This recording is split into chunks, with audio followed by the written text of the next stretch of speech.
Welcome to the old Fart Geeks podcast. This week on our second episode, we discuss Microsoft, Nintendo, Intel, and more. I'm Jason Oakley, and this is my co-host, Will Tompkinson. Hey, Will. Hey, Jaz. How you doing, mate? I got a bit of a deja vu going on here since we just recorded another podcast or something. It's supposed to be our little secret. People aren't supposed to know that. I was going to say, I forgot on the other podcast to apologise for them getting this podcast in that stream last time, but call it a bonus. Yeah, that's right, exactly. Just do it again. I might eventually watch both of them. Yeah, well, it's one way to advertise, isn't it? That's it. How have you been doing? All right? Yeah, not too bad. It's been a week of extremes up here. Yeah. Last weekend was, we're actually up in Gympie, and it was between 40 and 46 degrees. You were complaining you were sweating the other night. Yeah. I got home on, was it Monday or Tuesday? Even Tuesday night, it was still like 35 degrees. And then today we had over 100 mil of rain in 20 minutes. Good. Are you in Melbourne and I'm in Brisbane? What's going on here? The world's gone topsy-turvy. Like, I don't get it. It's insane. But, yeah, other than that, been doing all right. Although, of course, because we had storms, I thought, oh, Son did the right thing. Shut all the computers down, TV, stereo, turn it all off. You know, that's what you do when you got electrical storms. Yeah. Except my computer doesn't turn back on now. So this is brought to you via my only functioning computer in the entire house, which just happens to be the laptop. You're like the opposite of King Midas. Everything you touch turns to shit, right? Yeah, pretty much. Yeah, exactly. We had this girl at a company that I supported doing tech support a few years ago up in Brisbane, and I get a call at least once a week. Can you come fix my computer? It's sparking again. Yeah. That's what I said to her. You're the opposite of King Midas, aren't you? And later on, someone's like, maybe she liked you and she did it on purpose or something. I was like, there's better ways of getting my attention than breaking your computer all the time and then not talking to me. Yeah, well, that's right too. Exactly. So. We had one time we were doing an audit of all the Commonwealth Bank computers, and we'd have to go in there and scan all the barcodes, type it all into the system, and make sure we did every single piece of equipment. And there was this young fellow there, and I was listening to the older ladies in his section talking to him, and they're like, oh, I feel like why didn't you ask her out? He's like, oh no, I couldn't, I'm so embarrassed and stuff. And they're talking about this nice blonde who was sitting a few cubicles away, and one of the old ladies goes, okay, I'll bet you this week's pay, if you go over there and you ask her out, I'll give you this week's pay. Honest, straight up, I'll give you it, because I know you won't do it. And he's like, oh, you know, she's got a picture of a baby on her desk, so she's probably, you know, in a relationship or married or something. And they're like, you never know until you ask. He's like, oh, I can't. I said, don't worry, I'll do it. They don't know me from anything. So I was like, don't worry, I'll do it. So I go over to her computer and I'm like, we just need to scan your computer. She's like, yeah, someone else has done it. And I'm like, yeah. Oh, it doesn't matter, I'll just do it anyway. So I'm like, scan. I'm like, oh, cute baby, is that yours? And she's like, nah, that's my sister's, it's my little niece, isn't she cute? I'm like, yeah. And I go back over there, dude, it's her niece, it's not her baby, go ask her out. And they're still like, yeah, I'll give you my money, go ask her out. He's like, oh, I don't know, you know, I'm a bit embarrassed and stuff. They're like, well, you're going to be single forever, aren't you, dude? That's it. What was even worse was because we had these scanner guns that had little pocket PC computers in them. Oh, yeah. And I hop in the lift and I'm doing it with this other guy who's probably 20 years older than me. And his name's Alan. And we hop into the lift of the headquarters of Commonwealth Bank of Australia in Brisbane. And we hop in the lift and he's like, okay, have you got your gun? We're going to knock this one over on level 3. I'm like, dude, don't say that in a bank, because seriously, these people who are standing here in the lift with us just heard you say you're going to knock it over with a couple of guns. And he just went bright red. And he's like, oh my God, I can't believe I said that in. Like, you want to make sure you think about what you're going to say if you're going to be inside a bank, because, man, you could be getting kicked out or you could have a policeman handcuff you any second. You say that now, your phone will be tapped for the rest of your life. Probably already is. I just said it on here, so it's recorded for posterity now. That's right, exactly. One of my friends and I used to do that like 20-something years ago. We'd be in high school and I'd ring him up, and at the end of the call we're like, did you know that the government have got computers that scan everything you say and then flag it or something? And then we're sitting there trying to think up all these words like, you know, bomb and and virus and anti-government and stuff like that, and say, "Okay, hi guys from the government, thanks for listening to us." Now you're talking. It's funny, you know. Every time I ring my most of my family's in on the same thing, and every time I ring my family, we do the same thing. You know, hey, go on, bomb Osama, you know, president kidnapping and nuclear strike. How you been? Let's flag all their computers and set them into overload. Maybe they'll all melt down somewhere. That's it. Yeah, we'll see some control center somewhere catching the flames. Right. Like, oh, that's where it was. Suddenly, a bunker underneath the city of Melbourne has caught fire and melted. The whole city went down into a sinkhole. It was Mr. T's fault. It's quite funny. We do it like literally every time we pick up the phone to each other. Okay, well, why don't we start out with a bit of This Week in Tech History? You did a good job of that last week, so do you want to give it another go? If you remember, you actually did it last week, but okay. I did some, and then you... I did the day, and then you went back and saw some more from the history of the week. The museum. So, yeah, kept going. The museum, yeah. But, this is all from Tom Merritt. I was going to say we borrowed Tom Merritt's history again because it's us doing all the work, and I figure, well, hey, we're lazy, he's clever, and everyone loves him, so... Yeah, that's it, exactly. You know, if only he'd come on here, it'd be perfect. Maybe. But seeing as he's not here, we'll just have to pretend to be him. So, in 1851, okay, we've got some old tech news, wow, okay. 1851, the first public message was sent on the submarine telegraph cable, which is the one that was under the English Channel at the time, between Dover and Calais, Dover in England and Calais in France, which, to be honest, is probably after they'd finished with it, we borrowed it and run it from Australia to wherever it goes. Same cable, right? That's why it's so I think it's terrible exactly here. the same cable, yeah.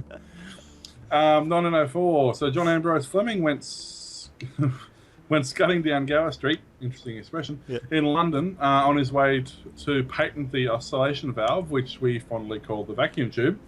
I was actually going to look into this because his patent was later invalidated by the US Supreme Court, and I wanted to know why. But didn't stop him from being knighted and receiving the Medal of Honor from the Institute of Radio Engineers.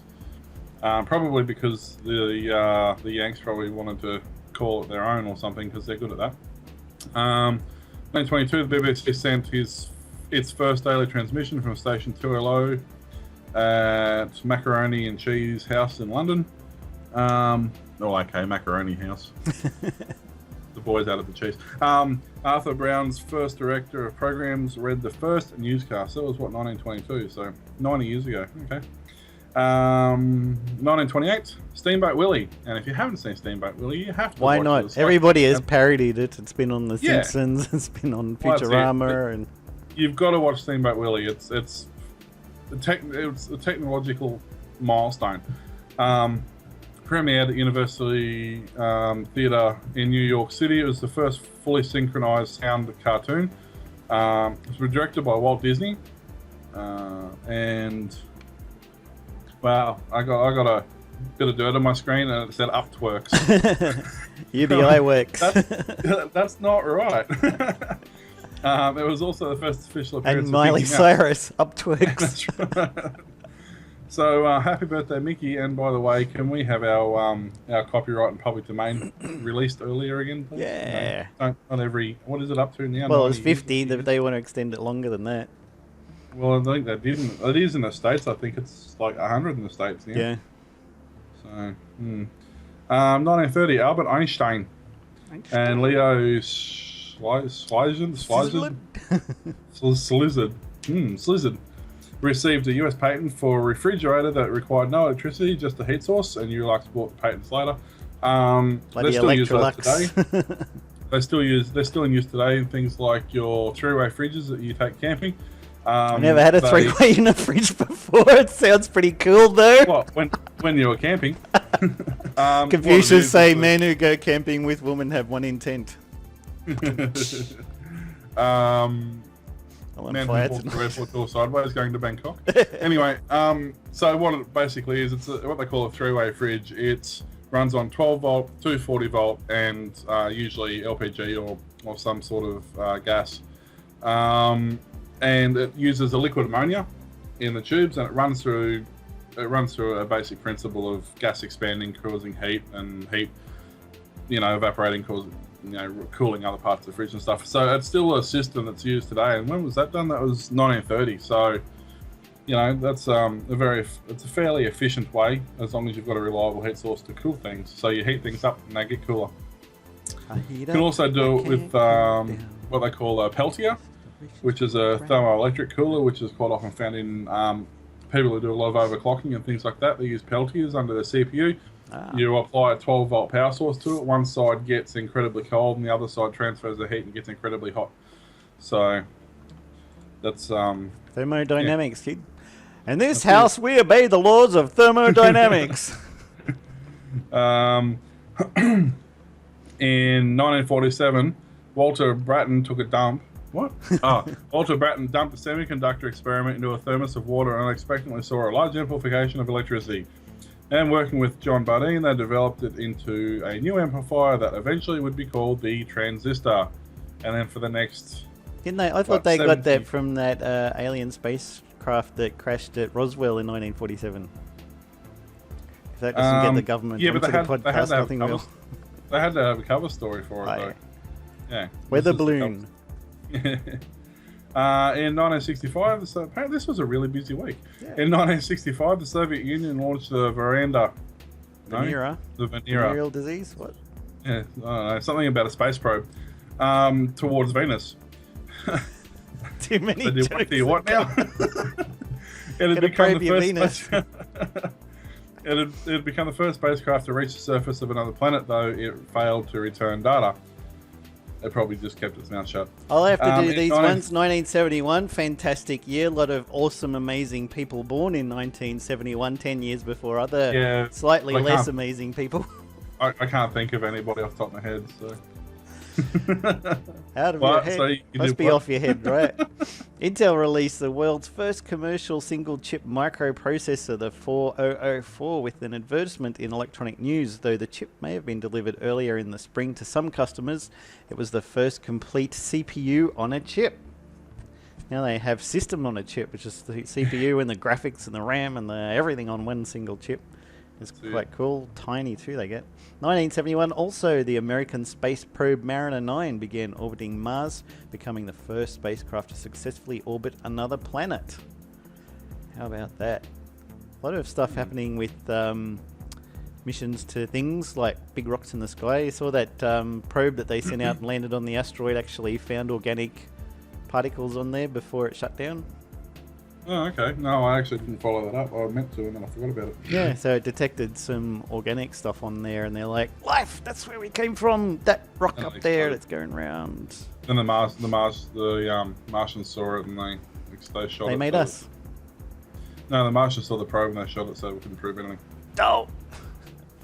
In 1977, a startup called Microsoft, fresh off developing its own version of Fortran, won the right in arbitration to license its version of BASIC, previously licensed exclusively through MITS, the makers of Altair. In 1980, Microsoft again, they signed a contract with IBM to create an operating system for the new IBM PC. Bill Gates and Steve Ballmer had convinced the heritage tech company that they were not only talented enough to pull it off, but that they should be paid a royalty on the software. Ka-ching! Went Bill Gates' money purse. Exactly. 1982, the other side of another person's birth year. 15-year-old Scott Safran of Cherry Hill, New Jersey, set the world record score on asteroids. His record stood for 27 years, the longest-running high score in video game history. I want to know who beat him. What did they say that? 2009 that went to, eh? Yeah, that'd be right. 1983, Fred Cohen demonstrated a way to insert code into a Unix command in order to gain control of systems. His academic advisor, Len Edelman, the A in RSA, compared the self-replicating code to a virus. It wasn't the first code of its kind, but it was the one that inspired the name. In 1983, at the Plaza Hotel in New York, Bill Gates, again, announced Windows in 1983. It was originally called Interface Manager. What a catchy name. Yeah. Until Roland Hansen convinced Gates to change the name. It would take 2 years before Microsoft would put it on sale. And in 1990, Tim Berners-Lee, the guy what we talked about last week, Oh. published a formal proposal for a hypertext project. The proposal referred to a web of information nodes and implementing browsers. The project eventually became the World Wide Web. You know, it was funny in an interview we did a few years ago. He said, if I hadn't known it was going to be so popular, I would have ditched the HTTP and the www. He said, it's just annoying. He said, there's no need for it. He said, I wish I'd never invented it. And especially not something that has so many symbols as www. Yeah, that's right. It's full Couldn't of be syllables. SSS. It'd be really Yeah, fast. and HTTP://. Like, I'm still talking to people in tech support, and I'm like, press // What's that? The slanty one that goes HTTP:/, 2 dots, one above the other, / what www. Too Yeah. much explanation, too much talking. At least these days, most web servers understand if you connect them on port 80, you're probably looking for a web server, so you don't need to put www to specify it. But part of the reason was because back then they had a subdomain set for each port you'll connect to, essentially, to make it easy to work out. So the server would go connect you on, if it says www and you're going to port 80, that's the web. FTP, port 21 and 20, that's FTPing stuff, and other ports for other reasons. So they had it set up like that just to make it easy. I mean, it would go back prior to DNS too. It would go back when it was an IP address. So I guess it would know the difference between a graphics page and a text-based page or something like that. And so now he says, well, we shouldn't need to do that, but a lot of places you could go to oldfartgeeks.com without the www and you'd still end up at our place. There are still some sites I notice you have to put them in though, especially government stuff. Idiots. Government stuff's hopeless. And now that there's www2, which is much less confusing, HP's a big one for that. HP loves their www2. Yeah. So that's just horrible because you go to... Who'd work for a dreadful company like that? Oh, no. You'd have to have rocks in your head, wouldn't you? You go to, say, hp.com/product/printer X, but they can have exactly the same thing in www2, but that's not there, or they can have it under the www2 and not under the other one, and it's like, oh, for crying out loud. Why don't you make it easy on people to find stuff? Yeah, it's bad enough downloading a printer driver that's 150 megs. Oh, the one I've got a multi-function thing up there, does duplexing and scanning, and it's a all-in-one thing, and it's a 900 meg driver.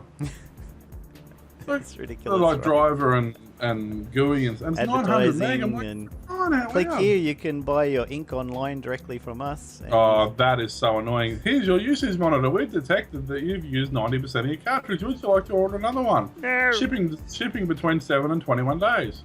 Yes, like, how about I get it from eBay for like a tenth of the price? And not only that, you just told me I've used almost all of my ink and you want me to wait 21 days? Like, tell me at 50%? Oh, dear. I need a little clippy that pops up. Hi, I noticed that your printer is running. Clippy was cool. I like the dog. Little I reckon puppy. the dog was awesome. He does a little dig in the ground when you're doing a search for something. I know it's here somewhere. What about Microsoft Bob? Which one was that? Do you remember that? That was when they were going to relaunch all of Windows, and they had this guy that was Microsoft Bob who was going to manage everything for you, like Clippy for Windows instead of just for Word. And everybody went, yeah, right, I'm not going to install that on my computer. Well, not only that, 95% of the computers when that was launched wouldn't have run it anyway. No. I mean, I'm assuming it was Flash-based or something like that, or WebEx or whatever their equivalent is, but Silverlight. But it came out back when, I'm trying to think, what was that, 98 that was launched, or ME, wasn't it? Something like that, yeah. So that was, 2000? No, XP was 2000. So most computers then were like 500 meg systems, something like that, 500 to 700 meg systems. Yeah. And they hardly ran Windows. And whether they ran Bob or not, nobody wanted it to. So they're like, we've had enough experience with Clippy. I like the comedy ones where it have somebody is typing so long, cruel world, and Clippy pops up and goes, hi, I noticed you're writing a suicide letter when you need some help. Yeah, no, it's as bad as, I mean, they've got websites now that as soon as you go to them, you've been there for 10 seconds. We've noticed you've been browsing for a while. Would you like help? No, the I want you to Microsoft go one. away. Hi, we see you're on the Microsoft site. Would you like to do a survey? No, I wouldn't. Are you sure? Yes, I'm very bloody Yeah. sure. I don't want to do a survey. Stop popping up this thing. I'm trying to read the text behind because my customer is having trouble because of your stupid operating system or product. I'm trying to read somebody's answer to help me find out what's the problem. But is, if you and did asked the me to do a survey- bloody survey. If you did the survey, they'd know, see? Yeah. Does this So page you- help you? No, this page was not helpful. It kept popping up a bloody survey and pissing me That's off. right. So I went somewhere else. Ah, dear, dear, dear. Now, it's funny, we were talking about Intel before, but AMD, who, you know, I'm still an AMD person. I was for so long. I even did And, Cyrix for a while, but the chips just couldn't do it. Cyrix was IBM. But AMD's been around since 1969. Advanced micro design. Yeah, they started with a $100,000 loan to establish a headquarters in California. They introduced their first proprietary device in 1970, which is the AM2501 logic counter. They were listed on the stock exchange in 79. They opened their Austin manufacturing facility in 79. At IBM's request, AMD signs an agreement to serve as a second source to Intel for IBM PC. So their partnership goes right back to 82. What does it say here? Somewhere ATI is incorporated into AMD in 1985. Mm-hmm. In 1986, they secure a major contract with Commodore Business Machines to supply 7,000 chips per week. 7,000, that was probably big a long time ago. In 86, that was probably huge. Yeah. Now we do billions a year. In 87, ATI debuts EGA and VGA Wonder, which was the game, but they released the EGA and the VGA version at the same time. But don't forget, before you had CGA, which was color graphics adapter. Then you had EGA, which was enhanced graphics adapter. Yep. And then you had VGA, which was video graphic adapter. Which is apparently the word video is better than enhanced. Yeah, which is better than color. Yeah. So. How happy were we to get 800 by 600? Ah, those were the days. Oh yeah. Well, until Windows 95 came out, you never needed more than 640 by 480. No, that was never need any more than 640k. We did that joke last week. Bill says he never said it. He was misquoted. In 1989, ATI established the VESA standard. You remember the VESA boards? Local bus. Yeah, they were like a foot long. Yeah. Like it used to take up 3/4 of your case, each card. And then, like, if you had a VESA video card, you could put your card in, then you could slot 30-pin DIMMs, SO DIMMs, into the top of it, so you could increase your memory. Then you found out that the case that you bought, the power supply was here, and the video card wouldn't fit in because the power supply was in the road, so you couldn't use the hard drive would be too close. Or Yes, I remember that. 1991, AMD released the 386. 1992, they released the VESA Local bus products, followed by peripheral component interconnect, which is PCI. In 93, it was the 486. Let's see, 94, I think it's only 95, they introduced the AMD K5, which was like I remember that. I think I had one of those. Yeah, it was the sort of like an overclocked 486. The Cyrix did a 686, a 586 chip, which was, I guess, the I think the they do the same sort of thing. 686 as well. I think that was the one Well, that I had 686 that it wasn't fully 100% compatible with the x86 multi MMX extensions, and so the games kept on crashing on me. The AMD K5 was, and the Cyrix 586 was, but the Cyrix 686 wasn't, because AMD didn't do it, because AMD had their own architecture. They had their own. Oh, that's right. There was 586. two. There was like the Intel MMX, and then AMD had their own version of multimedia extension. Yeah, commands. they had the. That's right, and then Intel had their standard Pentium processor. They also at the same time brought out a Pentium Pro and a Pentium. Yeah, I remember going to a Duo? launch event with Intel for the company I was working at, and they were showing off their new Pentium Pro chips and stuff. They were great big long things. They were huge. That was the slot load, the Celeron's. Ah, Celeron's. The Celeron's with a slot load. You could get them in chip as well, or you could get the flip chip they called it, which was the converter that let you put a normal chip into the slot, and then you put that into the motherboard. They were called a flip chip converter. Oh, okay. Remember when the ZIF came out, Zero Insertion Force thing, and you had to, back in those days, you had to make sure that your CPU was facing the right direction, because it didn't have a pins I bent. It didn't have a little chunk cut out of the corner like they do now, so you can line that up and get the little triangle in the right corner. No, they had a little gold arrow, yeah. And you're like, let's go this way, put it in, turn it on. No, it doesn't boot. Turn it. No, turn. Yeah, okay. Oh, smoke come out of that. That's wrong. Yeah, well, electronics are all just little packets of smoke, and if you smoke out, they stop working.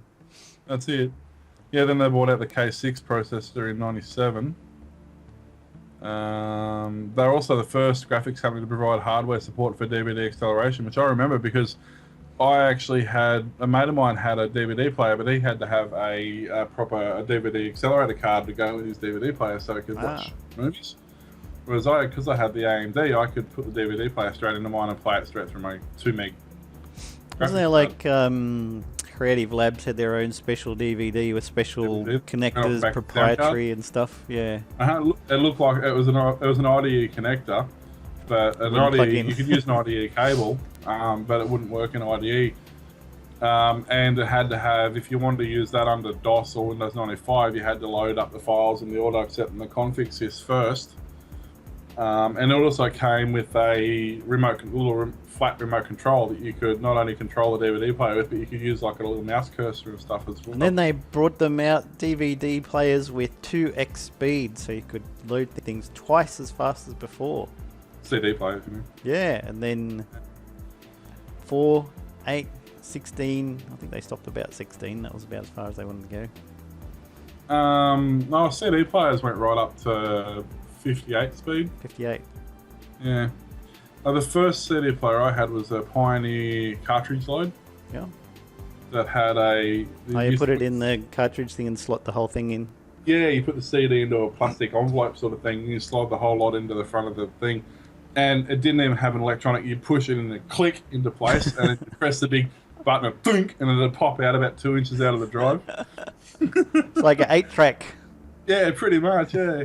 It was sort of based on an 8-track. Well, let's just throw a laser in this. We'll use it for CDs. Good idea. So yeah, that was my first CD-ROM. My first burner was a Kenwood, I believe.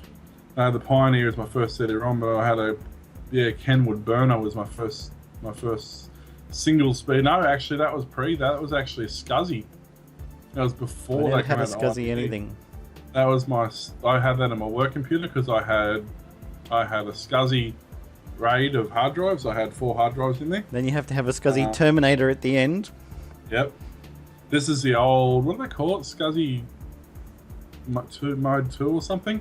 It was the old ribbon cable one.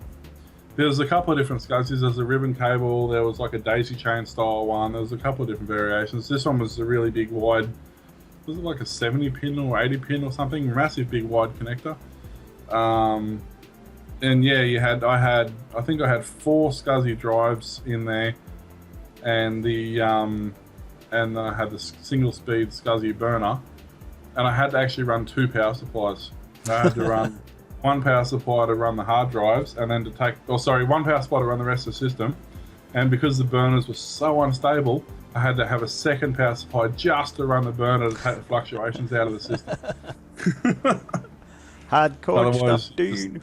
Otherwise you'd just murder discs. It's like the slightest, like, if somebody talked in the next room, it'd go fail.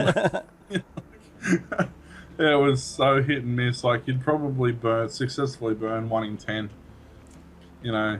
And then at the same time, I had a Zip drive. I had a Zip iOmega, 100 meg iOmegas. I got one of them from work because I was working at a computer sales and parts company, and I wanted to get a zip drive, but they were a bit expensive. And then this customer brought one back and said, "Oh, my antivirus said that the installation floppy has got a virus on it, so I'm bringing this back." And the manager's like, "Well, we can't sell this to customers anymore because it's second hand. Does anybody here want it for discount?" I was like, "Yeah, I'll have it for discount." So I used it until you got that click of death that happened to all of them. It's funny, that only happened on the external ones. I had an internal one. I think it's still kicking around here somewhere. Yep. The internal ones didn't do it. Oh, okay. Well, not that I'm aware of. We got never had 100 meg on a disc. Well, up 250. 250. Actually, I thought that was the 100 Jaz. It was 100 originally, and then but I'm pretty sure they were the same. I'm pretty sure there's the iOmega. I'll have to look it up now. That's got you going. iOmega. I'm sure they had a 250 as well because. Yeah, iOmega made Jaz. Yeah, but I think it was the same media. Like the discs actually worked on each other. But yeah, I remember I had an external and an internal one. I had the external went into your parallel port. Big chunky blue case thing. That was there we go. Originally it was 100 meg, but later increased to 250 and then finally 750. Wow. I didn't know about 750 ones, but yeah, I had my internal one was a 250, so it would do both of them. Super floppy, they called it, because you could use a floppy disk in it as well. Oh, I never had one that would do that. Yeah, or you could format a floppy drive. It would do the low level format, and it would actually turn a normal floppy drive into a 2 meg. So if you wanted to copy the Windows, like the Windows disks at the time were all in 2 meg format. So you could use the zip drive to convert them all into 2 meg. That's tricky. Now apparently they came in IDE, which is obviously the internal one was IDE. Yep. They came in a TAPI, so AT-API, so you could use them in your config sys to boot up with. They had a USB 1.1, which was the original 100 meg and the later 250 meg. USB 2 was a 750 meg, which was also backwards compatible, obviously. They came out in IEE. Now, don't get confused, because IEEE 1394 is Firewire. Yep. And IEEE 1284 is Parallel. I had the parallel. So the original 100 and 250 meg come out in parallel. The IEEE 1394, which is the Firewire, was the 250 meg and the 700 and the 750 meg ones. And my boss had the SCSI, which is also available in the 100 and the 250. They both came with SCSI, SCSI ports on them. And then they brought out, so it's quite amazing the different variations they had on all these different things. It was the best way to get portable storage for lots of things. Now you just use a tiny little thumb drive, hold 128 gig, take it around. But even then, it wasn't really used that much because at that point, by the time they come out, you had like 4-speed burners. So you kind of, it was nearly, because especially if you had a parallel one, it was nearly quicker just to burn a disk. And that was the advent. That was back when you had to have plus or minus, CDR plus or minus. Yeah. Because it mattered. Yeah. Thanks for that. Yeah. You couldn't, you had, depending what drive you bought, you had, and in my case, I had to have both sitting on my desk because I had both the different, and then you'd write them on some of them and you'd try to run them in a laptop and they wouldn't work, so you'd write them in the other format with a different drive on the other disk and that one would work. Then you got rewritables. Oh, that's just, Well, then you had plus and minus RW. Although I never understood that. You have a CD-ROM, which is a compact disc. Read-only memory. Read-only. ROM. So you had a rewritable read-only memory. Hang on a minute. Bit of contradiction in terms there. It wasn't quite right. Something doesn't make sense. That boy ain't right. Something that reminded me when you were talking before, I think, didn't you mention last week something about the Acorn company? Acorn computers, yep. Yeah, about where they went since then, and they formed ARM Holdings, and now they make the ARM chips for a lot of mobile devices with their RISC technology. I knew they had something to do with the RISC side of it because they were the founders in that. Yep. RISC originally, first used in 1983, originally stood for Acorn RISC Machine, the processor from Acorn Computers, the first RISC processor used in the original Acorn Archimedes, and one of the first RISC processors. However, when the company was incorporated in 1990, the acronym was changed to stand for Advanced RISC Machines, and the company name Advanced RISC Machines Limited after that. Then at the time of IPO in 1998, the company was changed to just ARM Holdings. So they've gone really well since they started off just making 8-bit computers, 16-bit, and now they're making the chips that power a ton of mobile devices. I'm pretty sure they still make the Acorn computers as well, because a friend of mine's in the UK and he says you can still buy Acorn systems over there. 8-bit ones or new 64-bit? No, like new, like modern equivalents of. I know that there's somebody has bought the rights for the name at Commodore Amiga, and they make a PC based computer that's called Commodore Amiga, but it runs a new operating system which is x86 compatible, x864. That's why they changed Acorn Computers, which was this part of the branch of it that made the computers, to Element 14. It's still owned by Acorn, but they changed the name of it. Now I know who Element 14 is. They make. What do they make? Oh, they do all sorts of stuff. What do they make? Raspberry Pi. The Pi, among other things. I think I got my Raspberry Pi from Element 14.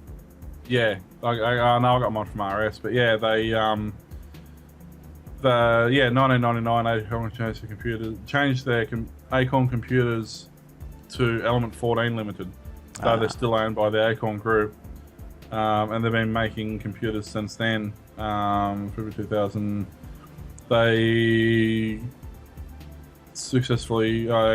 So that's why their computers are still around, because they are still an actual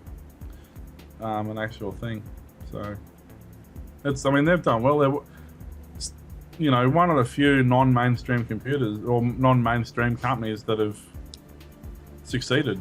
Yeah, especially since way back. I was just reading something interesting as well. Unlike most traditional microprocessor suppliers such as Intel and Freescale and Renesas, which is Hitachi and Mitsubishi, ARM only creates and licenses its technology as intellectual property rather than manufacturing and selling its own physical CPUs, GPUs, SoCs or microcontrollers. So they don't actually make CPUs, they make other people make the CPUs based on the IP and research that's developed by ARM. It's a good way to not have failures. You look at Intel, they make their own processors, but especially back in the day when Pentiums were coming out, all processors were made to a Pentium 200 spec. And the ones that couldn't hack it got they'd downclock them until they were stable. So if you had a Pentium 75, you technically had a Pentium 200, and you could potentially overclock it maybe 100%. You might get up to a 150 before you actually start having failures with it. But that's why the Pentium 200s were, I think they were like 2800 or something at the time, and the Pentium 75s were 800, because there was only like a 2% chance that every chip they made would actually turn into the 200. And we had for a long time we had the clock speed wars, didn't we? So you had your 1 gigahertz chips, and then somebody bring out 1.2 gigahertz and 1.4, 1.5, and 2 gigahertz and 4 gigahertz. It was the overclock speed of most of their systems. And this was the problem with the way. This is where AMD started to gain, because Intel had a problem. If they're making 200 meg chips, and most of them are failing, and they're ending up with 75s and 90s and 100s, then you can overclock them to maybe 150, and they might be less stable. They might crash at 120. Whereas AMD, not that Intel, and that's why Intel used to block, even back then, used to block their overclocking, because they knew their chips weren't stable. Whereas AMD would design a 200 megahertz chip they would release a 200 megahertz chip, and you could probably overclock it to 300, and the chip was fully unlocked, so you could do that. Yeah, they'd let you do it. Some of them even had, like, in the BIOS and stuff, In the BIOS, yeah. click here to change the speed that it runs at. It one of might the not biggest- boot, but then you just restart, change it in the BIOS to a slightly lower one, try it again until it worked. Until it got stable. I mean, one of the biggest things was the AMD 850 was one of the, probably in terms of technology, one of the longest running. It was about 12 months the AMD 850 was quite popular for.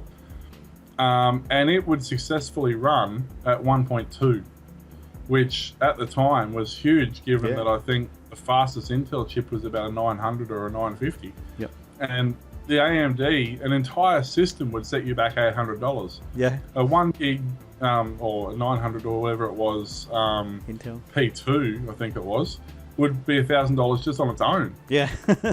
You know, so this is why suddenly AMD went from being a no one to selling them, you know, hand over fist and being so popular because of that reason. Yeah. They got a bit confusing though, because then they're like, well, gigahertz don't matter anymore, so ours is the 2800 or the 3000 or 3200, but that's not related to the CPU speed.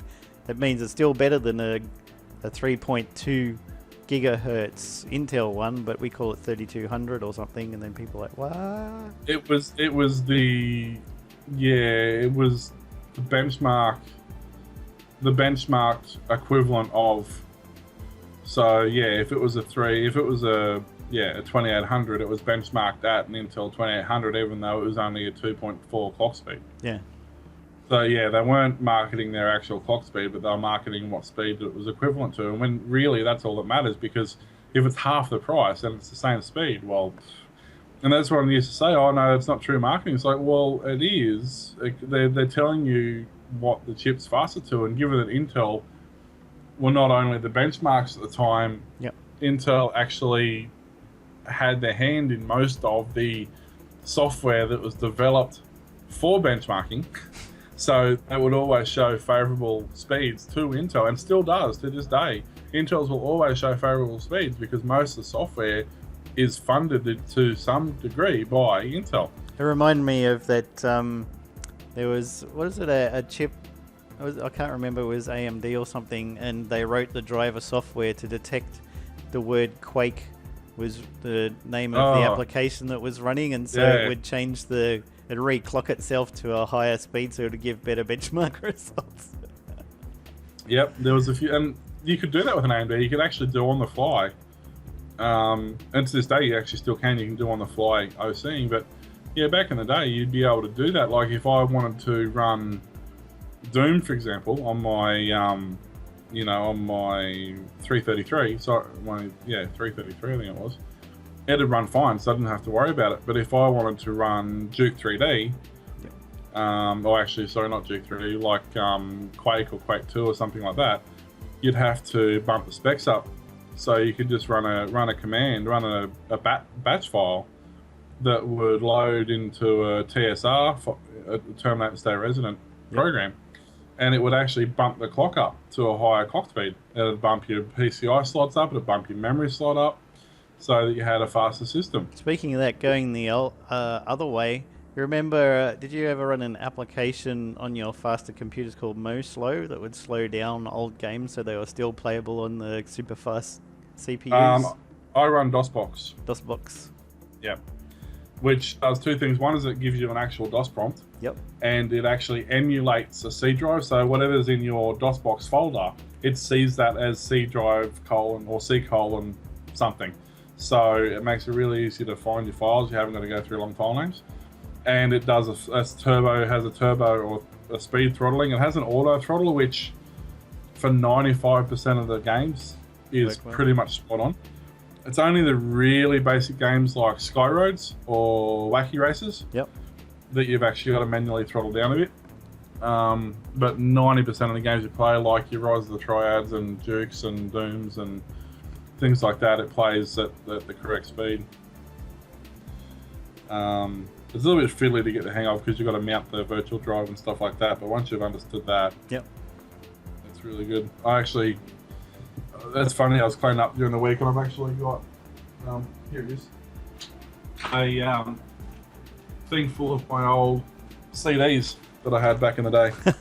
That's one of these old. Remember we used to have drawers full of these. I got things? one of those, and it's got 4 on each side.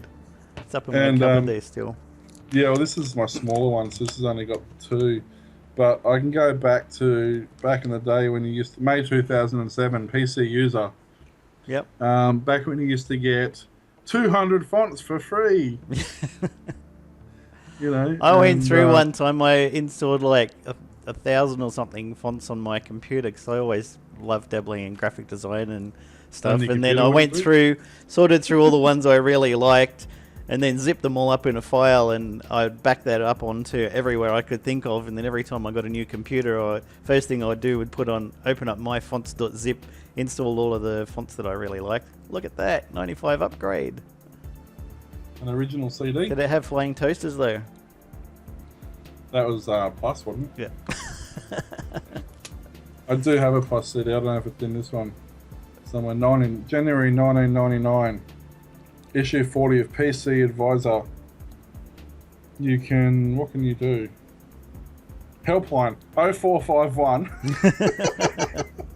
Try it now. You can install AOL. Sidewinder. There used to be a lot of free coasters, right? Hey, here we go. AOL Super discs. Voice. 56K software modem. Wow, really? This is like a time capsule right here. What else is in here? In here somewhere is there we go. Motocross Madness 2, Duke Nukem 3D, Need for Speed, Master Racer, Games Extravaganza, Duke Nukem 3D demo plus Doom demo plus Heretic demo plus Black Knight demo, Jazz Jackrabbit 2, Jazz Jackrabbit, everybody loved that one, didn't they? One Must Fall, Terminal Velocity. I used to like a really old one called High Octane. You race spaceships and stuff around the track. That was great fun. Yeah, that was good fun. I think that's probably in here somewhere. Something else I found out way back then too. I had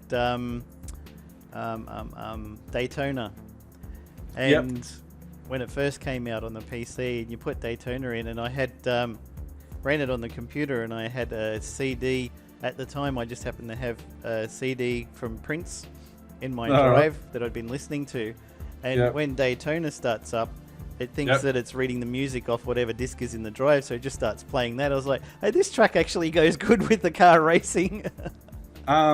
Cricket 96 did the same thing, which is another game there. Yeah. And there's all 3 discs for MechWarrior 2. Whoa. One of my friends was really hardcore into that. Even on the Commodore 64 when it came out, MechWarrior. Used to play that all the time. What game is that? Then they had this game called Pirates, which every time something happened would pop up a window on the screen, and then something else happened would pop up a window on the window and window on the window and window on the window. I was like, I hate playing this game. I'm never going to play it because it keeps popping up all these windows and stuff on top of each other.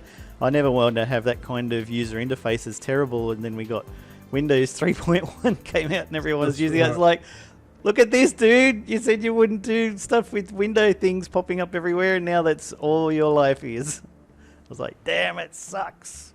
I also found my original Seagate 50 meg hard drive. Still boots, still loads, Dr. DOS, and Windows 3.1. Nice. With my Novell Novell Netware for networks or whatever it was. It was my email server. That thing, Compact 286, with 14.4K modem, used to dial up every 20 minutes and check every 40 minutes, whatever it was, and check my emails. Something else that we were going to mention that I put in the notes was Nintendo. In case people hadn't known that back in 1951, or 1889, it was a card company. They made playing cards, and in 1951 they renamed it Nintendo Koppai, Nintendo Playing Card Game Company Limited, based in Kyoto, Japan. And later on they made a love tester machine.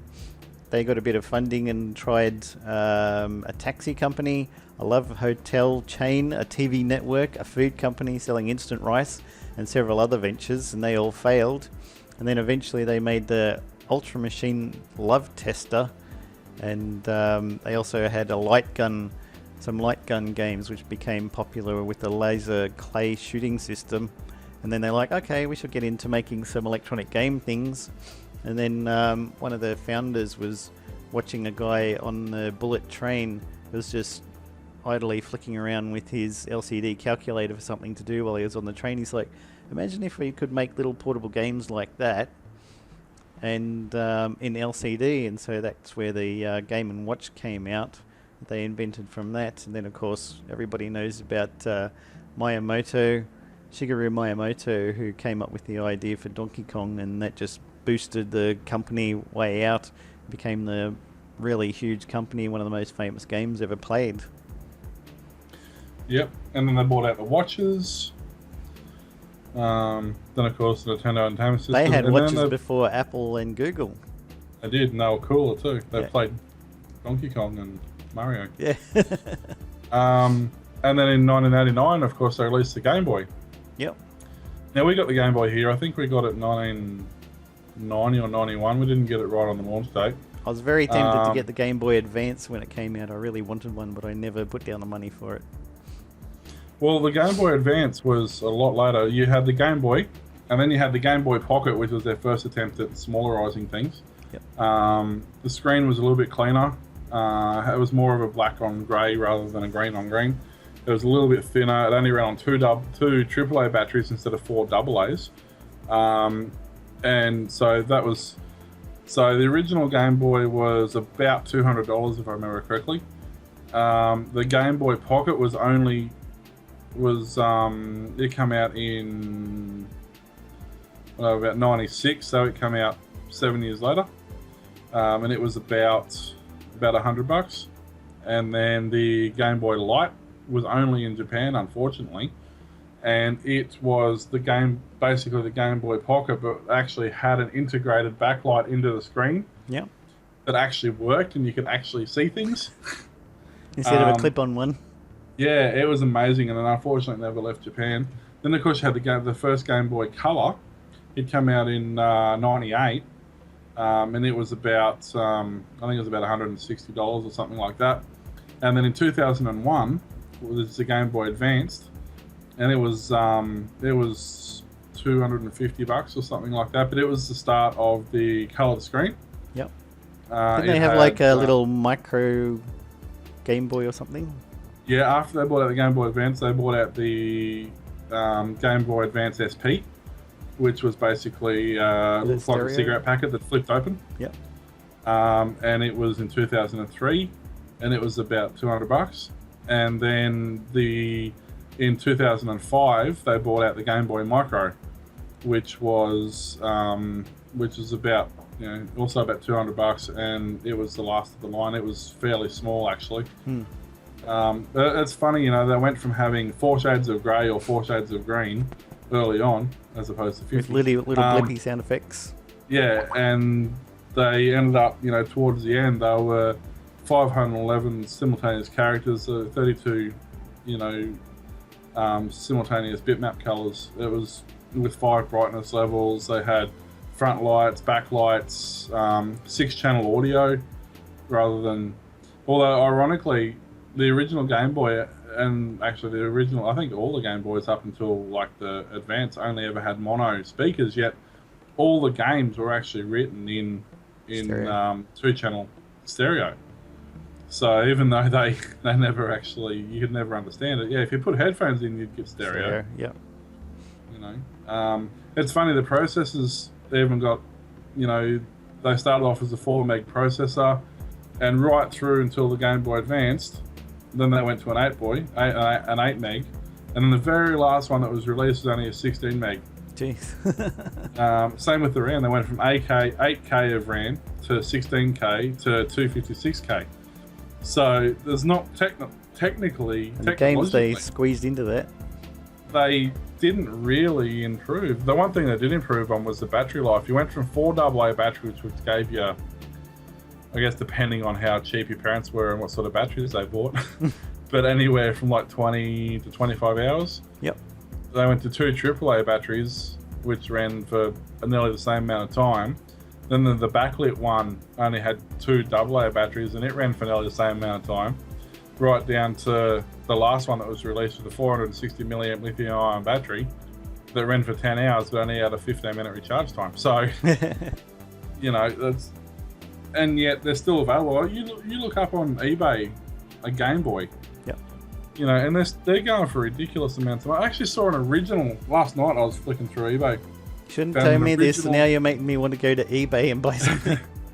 Found an original Atari 2600, the big chunky ones before they went to the small Master System. But yeah, the original 2600s, and they, well, how much was it? It had 4 games, 2 controllers, and it was $4,000. Ah. Whether or not they ever get it, but that's how much they were asking for it. Probably won't get it, maybe. Who knows? I see a lot of retro people complaining about the excessively high starting prices for retro gear that's not realistic, so they're never going to get the money for it. And people who are actual collectors and want to collect them and play them and use them and stuff can't afford to buy it because they're just like, oh yeah, I've got an old system, let's sell it for $4,000. I'm going to cash out and be rich. It's not an Apple II. You're not going to get $1 million or something. Or and Apple if you I. do buy it, you never want to play it because it's too expensive. Yeah. There's actually, I'm just looking now. Yeah, the Game Boys. There is a couple of Game Boys on here at the moment. But they're about $100 just for the Game Boy, not including the games. Yep. The game, although ironically, the games go for $5 each. So.